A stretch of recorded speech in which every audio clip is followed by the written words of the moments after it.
वालेकुम everyone, this is मिलार Baba sir. जैसे कि आप लोग जानते हैं, this is my YouTube channel. तो जल्दी से लाइक एंड सब्सक्राइब मस्ट करना और बेल आइकन को भी क्लिक कर दें। आज का जो टेस्ट है जो हम पढ़ने जाने वाले केमिस्ट्री में, that is Molisch test. Molisch test जो है वो आइडेंटिफाई करता है कि शुगर प्रेजेंट है सैंपल में इधर या नहीं है। आपको कोई भी सैंपल दिया जा रहा है, कोई भी आपको सैंपल दिया जा रहा है, आपको कहा जा रहा है कि भाई इसमें आप बताएँ कि इसमें शुगर है कि नहीं है। वो आपने कैसे बताना है, वो आप ऐसे बताएंगे कि मॉलिश टेस्ट के थ्रू मॉलिश टेस्ट आप करेंगे, फिर आपको पता चलेगा वो उसमें शुगर है या नहीं है। ठीक है, प्रिंसिपल जो है इसका है दैट इज़ कि शुगर जब भी आपके पास वाटर से रिएक्ट करती है, वो जब भी वो रिएक्ट करती है विद स्ट्रॉन्ग एसिड, तो वो जो है ना लूज़ करती है वाटर मॉलिक्यूल को, वाटर को वो लूज़ करती है और वो बढ़ा देती है फरफरल्स, फॉर्म फरफरल एंड फरफरल डेरिवेटिव्स। तो फरफरल एंड फरफरल डेरिवेटिव्स जो होते हैं वो कंडेंस होते हैं अल्फा नेफ्थॉल के साथ to form violet colour complex, जिसे हम वायलेट कलर कॉम्प्लेक्स। ठीक है, तो ये हमारे पास हो गया इसका प्रिंसिपल जो आपको पता होना चाहिए। उसके बाद रिएजेंट्स जो मॉलिश टेस्ट में इस्तेमाल किए जाते हैं, दिजार के उसे प्रिपेयर कैसे किया जा रहा है मॉलिश रिएजेंट को, वो उसमें हमारे पास 1 ग्राम ऑफ अल्फा नेफ्थॉल है 95% ऑफ इथाइल अल्कोहल में, यानी इथेनॉल में हमारे पास 1 ग्राम अल्फा नेफ्थॉल है। कितने वॉल्यूम में? 100 मिलीलीटर के वॉल्यूम में इतना ये क्वान्टिटीज़ है। उसके बाद फिर ये कंसनट्रेटेड H2SO4 हमें पता होना चाहिए, सल्फ्यूरिक एसिड। उसके बाद फिर ये प्रिपरेशन प्रोसीजर इसका ये होता है कि 2 ml हमारे पास सैंपल हमने लिया टेस्ट ट्यूब में, 2 से 3 ड्रॉप्स हमने मॉलिश रिएजेंट के डाले और फिर उसे मिक्स किया।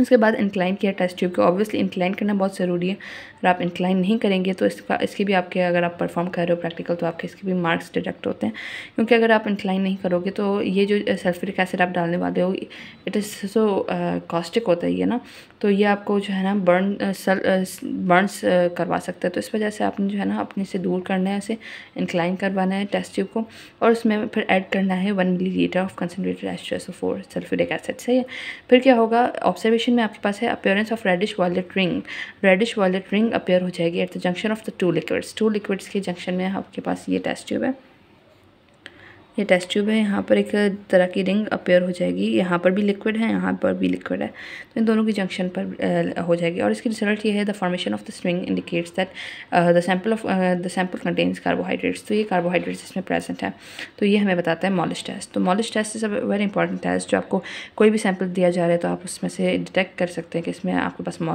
है कि नहीं है, आपके पास शुगर है कि नहीं है। जो आयोडीन टेस्ट की, तो आयोडीन टेस्ट में हमारे पास क्या होता है कि हमारे पास ये डिटेक्ट करने के लिए होता है कि हमने जैसे मॉलिश टेस्ट में पढ़ा, तो मॉलिश टेस्ट क्या था, शुगर को डिटेक्ट कर रहा था कि शुगर है कि नहीं है। अब अगर आपको पता चल गया कि इस सैंपल में शुगर है, तो शुगर कौन सी है, पॉलीसैकेराइड है कि नहीं है, तो ये कैसे पता चलेगा, ये पता चलेगा आयोडीन टेस्ट से। तो आयोडीन टेस्ट आप करेंगे। आयोडीन टेस्ट जो है ना, ये प्रिंसिपल में सारा यही लिखा हुआ है कि इसका जो स्ट्रक्चर होता है पॉलीसैकेराइड का, उसमें जो हेलिक्स टाइप फॉर्मेशन होती है, जो उसके हेलिक्स होते हैं, उसमें क्या होता है कि जो आयोडीन के मॉलिक्यूल्स हैं वो एब्जॉर्ब हो जाते हैं। एब्जॉर्ब होने के बाद वहाँ पर वो एक कलर उन्हें प्रोड्यूस करके देते हैं, तो वो जो कलर होता है वही हमारे पास अपीयर हो रहा होता है। तो ये जो यहाँ पर सारी इसकी डिस्क्रिप्शन दी हुई है वो सारी यही दी हुई है। अब आयोडीन टेस्ट में आपको ये पता होना चाहिए कि स्टार्च जो है वो देता है ब्लू कॉम्प्लेक्स, और अगर डेक्स्ट्रिन है तो वो देता है रेडिश पर्पल, और अगर ग्लाइकोजन है तो वो देता है हमारे पास रेडिश ब्राउन। अब ये तो आपको पता है कि ये तीनों जो है हमारे पास पॉलीसैकेराइड है। अब इसको याद करने का तरीका इस तरह से, अगर आपने स्टार्च को याद करना है, ब्लू कॉम्प्लेक्स, डेक्स्ट्रिन और ग्लाइकोजन, इन दोनों में रेडिश तो वैसे भी है। अब डी को अगर उल्टा कर लिखोगे यूं, तो क्या होगा, पी, और पी से पर्पल। सही है ना, डेक्स्ट्रिन पर्पल, तो ये क्या देता है, रेडिश पर्पल देता है, और ग्लाइकोजन हमारे पास क्या देता है, रेडिश ब्राउन देता है। सही है, और इसके अलावा ये हमारे पास आ जाता है, इसके प्रिंसिपल हो गया, हमारे पास रिएजेंट्स हो गए। रिएजेंट्स भी इसकी यही होता है, हमारे पास 10% NaOH हो गया, सोडियम हाइड्रोक्साइड, ये HCl, और ये हमारे पास कंसनट्रेटेड H2SO4। उसके बाद हमारा प्रोसीजर ये होता है कि 2 ml हमने सैंपल लिया, उसमें 1 से 2 ड्रॉप्स हमने HCl के डाले और 1 से 2 ड्रॉप्स हमने आयोडीन के डाले। जो हमारे पास सोल्यूशन होता है वो it turns into blue colour. तो ब्लू कलर अगर टर्न हो गया तो कौन सा होगा, जैसे मैंने आपको यहाँ पर बताया, वो स्टार्च होगा। तो ये हमारे पास ये इसका जो रिजल्ट है, दैट इज़ कि this change indicates that starch is present in this sample. सही है जी। बेंडिक टेस्ट की बात की जाए तो बेंडिक टेस्ट हमारे पास बताता है हमें कि रिड्यूसिंग शुगर है, डिटेक्शन ऑफ रिड्यूसिंग शुगर, कि रिड्यूसिंग शुगर प्रेजेंट है कि नहीं है। अब जैसे हमने पहले बात की मॉलिश टेस्ट हमें बताता है कि शुगर है कि नहीं है। उसके बाद आयोडीन टेस्ट हमें बताता है कि शुगर अगर है तो वो पॉलीसैकेराइड है कि नहीं है। अब अगर आपको ये भी पता चल जाए, उसके बाद बेंडिक टेस्ट आपको पता चलेगा रिड्यूसिंग शुगर है कि नहीं है। तो इसका रिड्यूसिंग शुगर का क्या होता है कि रिड्यूसिंग शुगर यहाँ पर सारा यही दिया हुआ है, इसके ना ये इसका प्रिंसिपल आ गया। प्रिंसिपल में यही इसका दिया हुआ है कि हमारे पास जो रिड्यूसिंग शुगर्स होते हैं वो एल्डिहाइड और कीटोनिक ग्रुप जिसका फ्री होता है, free aldehydic and ketonic group होता है, वो हमारे पास रिड्यूसिंग शुगर्स होती हैं। वो जो है हमारे पास अल्कलाइन मीडियम में, अगर हम अल्कलाइन मीडियम में हम अगर डालें शुगर को, तो अल्कलाइन मीडियम में वो क्या करेगा, हमारे पास एनाडोल्स बनाएगा। एनाडोल्स जो होते हैं वो पावरफुल रिड्यूसिंग एजेंट्स होते हैं जो कि रिड्यूस करेंगे किसे, अच्छा वो एनाडोल्स जो बनेंगे उसमें टॉटोमेरिज्म होगा। अब जो है ना, आपने शुगर ली, अगर आपने शुगर ली और शुगर को आपने अल्कलाइन मीडियम में डाला, अल्कलाइन में आपने डाला, उसके बाद क्या हुआ, उसमें एक फिनोमिनन हुई टॉटोमेरिज्म। टॉटोमेरिज्म एक ऐसी फिनोमिनन होती है जिसमें जो हाइड्रोजन होता है इन द सेम कंपाउंड वो अपनी जगह चेंज करता है to another carbon. For suppose वो कार्बन नंबर 5 पर था, उसने कार्बन नंबर 2 पे चला गया वो, तो वो जो है ना, इस फिनोमिनन को हम कहते हैं टॉटोमेरिज्म। तो इससे जो बनते हैं that is known as enediols. Enediols क्या होते हैं, these are powerful reducing agents होते हैं। और रिड्यूसिंग कौन से होते हैं, पहले आपको ये पता होना चाहिए रिड्यूसिंग होते क्या है। रिड्यूसिंग वो होते हैं जो कि खुद ऑक्सीडाइज हों और अगले को रिड्यूस करें। अब रिडक्शन होती क्या है, that is addition of hydrogen और इलेक्ट्रॉन, यानी कि गेन करना। और यानी कि ये खुद लूज़ करेंगे, ऑक्सीडाइज होंगे और ये अगले को रिड्यूस करेंगे, यानी कि वो उसे गेन करवाएंगे इलेक्ट्रॉन। ये लूज़ करेगा तो अगला कोई ना कोई तो गेन करेगा ना, that will act as that will be reducing. ठीक है, तो ये हमारे पास एनाडोल्स जो होते हैं ये हमारे पास करवाते हैं मॉलिश। जो हमारे पास बेंडिक टेस्ट होता है, इसमें जो बेंडिक रिएजेंट होता है उसमें हमारे पास 2 तरह के होते हैं ना, एक कॉपर होता है ये वाला, that one is known as cupric, और ये होता है क्यूप्रस। तो ये है हमारे पास क्यूप्रिक आयन को क्यूप्रस आयन में कन्वर्ट करवाता है। और हमारे पास ये क्यूप्रस आयन जो होता है this is insoluble in water. तो ये क्या करता है, ये इनसॉल्युबल होता है वाटर में और ये प्रोडक्शन करवाता है हमारे पास, ये हमारे पास इनसॉल्युबल होता है वाटर में और ये हमारे पास नीचे जो है ना जमा हो जाता है हमारे पास टेस्ट ट्यूब में यहाँ पे जमा हो जाता है और ये हमारे पास कलर दे देता है। अब जब ये कलर दे देगा तो कलर जो प्रेसिपिटेट्स फॉर्म होंगे तो उसके अगर हिसाब से देखा जाए, अब ये जो चीज़ है ये आपने इस तरह से याद रखनी है, GRGORB, इस तरह से याद रखनी है। जी में हमारे पास +1 है, इसमें हमारे पास 2 प्लस लगा देंगे आप, इसमें +3 प्लस के साइन लगा देंगे, इसमें 4 लगा देंगे। तो इसमें हमारे पास क्या होता है, ये हमारे पास ब्राउन होता है, ये ग्रीन हमारे पास प्लस, ये जो हमारे पास ये जो चीज़ें हैं ये हमें बता रही हैं कि इसकी जो रिड्यूसिंग प्रॉपर्टी है उसके बारे में बता रही हैं और हमें एस्टिमेटेड शुगर का अमाउंट बता रही हैं कि इसमें कितनी शुगर प्रेजेंट है। सही है, सैम्पल में। तो ये जो है ये इसकी सारी प्रिंसिपल हो गया जो कि आपको इजी वर्ड्स में मैंने समझा दिया। अब इसका जो प्रोसीजर है वो यही है कि 3 ml हमने बेंडिक रिएजेंट लिया, उसमें 8 से 10 ड्रॉप्स हमने सैंपल डाला और उसमें फिर मिक्स किया और उसे बॉईल किया। तो उसे ये बॉईल करने के बाद जी हमारे पास ऑब्जर्वेशन में क्या आया, ब्रिक रेड PPTs अपीयर हो जाते हैं और ये जो रिजल्ट होती है कि ये जो PPTs अपीयर हो रहे हैं ये बता रहे हैं कि इसमें रिड्यूसिंग शुगर प्रेजेंट है। अगर ये PPTs अपीयर नहीं होते, ब्रिक रेड PPTs नहीं अपीयर होते तो आप समझेंगे कि इसमें रिड्यूसिंग शुगर नहीं है प्रेजेंट। तो ये आ गया आपका बेंडिक टेस्ट। वर्ड्स बारफाइड टेस्ट आपको ये बताता है कि ये डिस्टिंग्विश करता है between the reducing monosaccharide and reducing disaccharides. क्या होता है कि असल में जो इसका मकसद होता है that is to detect monosaccharides in acidic medium, acidic pH में डिटेक्ट करना मोनोसेक्राइड्स को। बट इसका ये भी काम होता है कि ये बताता है हमें डिस्टिंग्विश करता है of reducing monosaccharides and reducing disaccharides. होता क्या है, ये हमारे पास इसका प्रिंसिपल लिखा हुआ है कि असल में क्या है, ये फेलिंग टेस्ट और बेंडिक टेस्ट वगैरह से ये डिफरेंट है इस वजह से क्योंकि उसमें हमारे पास अल्कलाइन मीडियम होता है, इसमें हमारे पास एसिडिक मीडियम होता है, माइल्डली एसिडिक मीडियम होता है। इसमें हमारे पास एल्डोसिस और कीटोसिस असल में क्या होता है, ये रिड्यूस करते हैं क्यूप्रिक आयन को into cuprous ion in acidic condition, even in acidic condition, क्योंकि ये एसिडिक मीडियम जो होता है वो अनफेवरेबल होता है रिडक्शन के लिए। और इसका ये स्ट्रांगली जो हमारे पास रिड्यूसिंग कार्बोहाइड्रेट्स होते हैं जैसे कि मोनोसेक्राइड्स वो रिएक्ट करते हैं वेरी फास्टली और वो पॉजिटिव टेस्ट देते हैं, जबकि हमारे पास डाइसेक्राइड्स होते हैं वो भी पॉजिटिव टेस्ट देते हैं। रिड्यूसिंग डाइसेक्राइड्स या फिर हमारे पास जैसे रिड्यूसिंग डाइसेक्राइड्स हो गए वो भी पॉजिटिव टेस्ट देते हैं, मगर उनका जो टाइम पीरियड डिफरेंट होता है, वो अभी थोड़ा टाइम टेक करते हैं। कुछ बच्चे होते हैं जो जल्दी से टेक कर लेते हैं, कुछ बच्चे होते हैं जो देर से टेक करते हैं।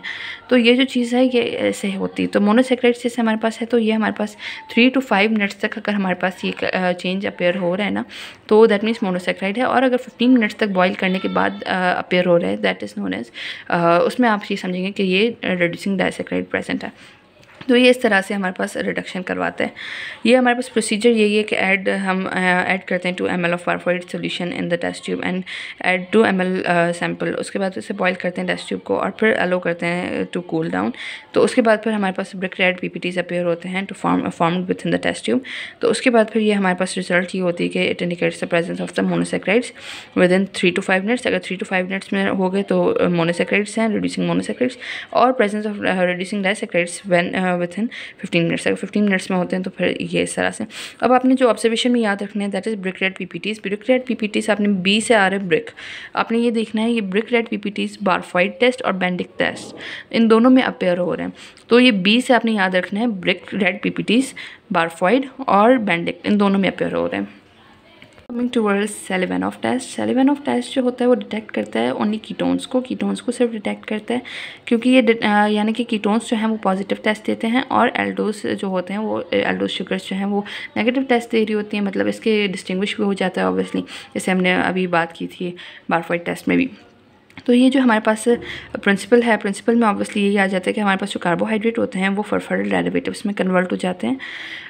जब हम उनकी बात की जाए तो हमारे पास जैसे हमारे पास कोई भी कार्बोहाइड्रेट है, for suppose we have fructose, तो वो HCl से जब भी रिएक्ट करेगा तो वो हाइड्रोक्सी मिथाइल फर्फरल बना देगा। और ये हमारे पास लेवोलिनिक एसिड जो है वो एक ऐसे ही एक हम कह सकते हैं बाय प्रोडक्ट है। तो ये हमारे पास ये आ गया हाइड्रोक्सी मिथाइल फर्फरल्स, और उसके डेरिवेटिव्स भी ऑब्वियसली होते हैं फर्फरल डेरिवेटिव्स। तो ये जो हमारे पास है ये क्या हुआ कि हमारे पास कार्बोहाइड्रेट के HCl जो है, HCl के प्रेजेंस की वजह से कार्बोहाइड्रेट जो है वो कन्वर्ट होकर फर्फरल डेरिवेटिव्स में।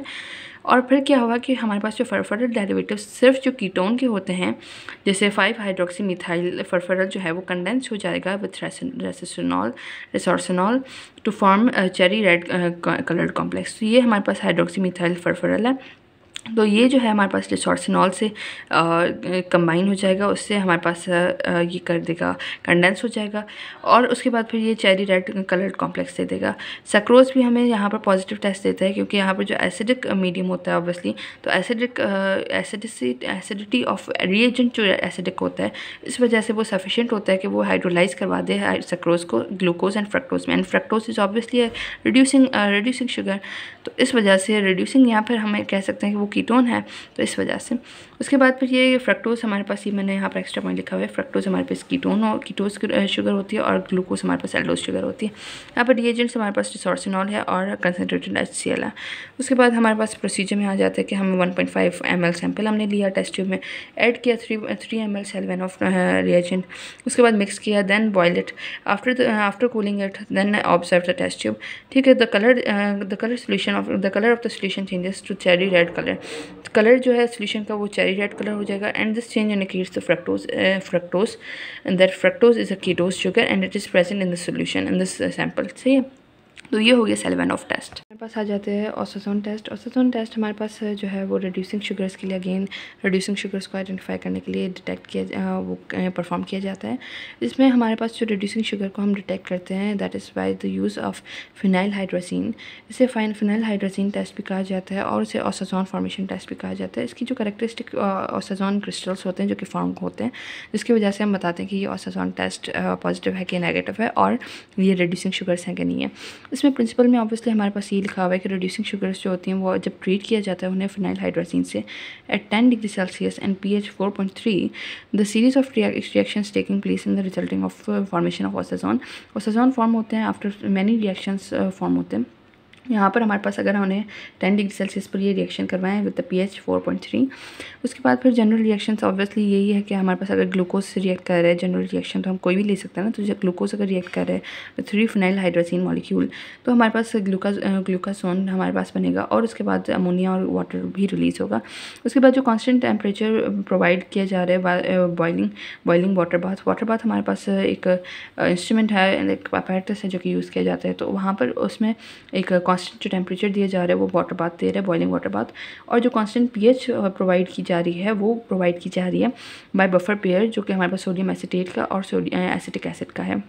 उसमें हमारे पास जो रिएक्शन इन्वॉल्व करता है दैट इज़ फर्स्ट सेकंड वगैरह, इसको भले छोड़ दें। इसमें हमारे पास ग्लूकोज एंड फ्रक्टोज़ का जो हमारे पास होता है वो थोड़ा सा डिफरेंट होता है। ग्लूकोज एंड फ्रक्टोज़ का डिफरेंट होता है हमारे पास।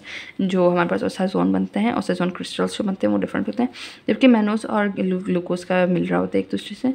और जो गैलेक्टोज होता है उसका भी ऑब्वियसली डिफरेंस होता है, क्योंकि गैलेक्टोज जो है वो ग्लूकोज से कार्बन नंबर 4 पर डिफरेंट होता है, इस वजह से उसका क्रिस्टल शेप भी डिफरेंट होता है। और जो सक्रोज एंड स्टार्च हैं वो फॉर्म करते हैं क्रिस्टल्स, वो नहीं करते form crystals because they are non reducing sugars. तो हम यहाँ पे क्या कर रहे हैं, हम बात कर रहे हैं रिड्यूसिंग शुगर्स की। रिड्यूसिंग शुगर्स जो हैं वही सिर्फ ओसाजोन क्रिस्टल्स फॉर्म करेंगे। यहाँ पर हमारे पास प्रोसीजर है कि हमने 3 ml सैंपल लिया, उसमें फिनाइल हाइड्रोसिन डाली 300 mg, यानी कि 2 स्कूप हमने डाले, उसे मिक्स किया। उसके बाद 3 to 5 ड्रॉप्स हमने एसिटिक एसिड के डाले, फिर उसे मिक्स किया, फिर हमने उसे अवे कर दिया इनटू द क्रिस्टल डिज़ोल्व। हमने उसे जो है ना मिक्स किया अंटिल द क्रिस्टल्स डिज़ोल्व। उसके बाद हमने उसे वाटर बाथ में रखा 100 डिग्री सेल्सियस। हमने उसे बॉईल दिया फॉर 20 मिनट्स। हम हर 5 मिनट में उसे चेक कर रहे थे। उसके बाद फिर क्या हुआ कि क्रिस्टल्स फॉर्म हुए एट द बॉटम, और हमने जब उसे बाहर निकाला तो हमने उसे अंडर माइक्रोस्कोप उसे ऑब्जर्व किया। और जब हमने ऑब्जर्व किया तो उसमें हमारे पास बंडल्स ऑफ ग्रास फॉर्मेशन थी, जो कि मैं यहाँ पर स्लाइड माइक्रोस्कोप की भी यहाँ पर लगा दूँगी, आप स्क्रीन पर आपको नज़र आ रही होगी। तो इस तरह से हमें नज़र आया। और ये जो रिज़ल्ट था दैट इज़ कि रिज़ल्ट हमें बता रहा है कि यहाँ पर जो इंडिकेट हो रही है, ये जो हमारे पास ग्रास फॉर्मेशन हो रही है, इंडिकेट कर रही है ग्लूकोज, फ्रक्टोज, मैनोज, इन तीनों में से कोई भी एक हमारे पास प्रेजेंट है इन दिस सैम्पल।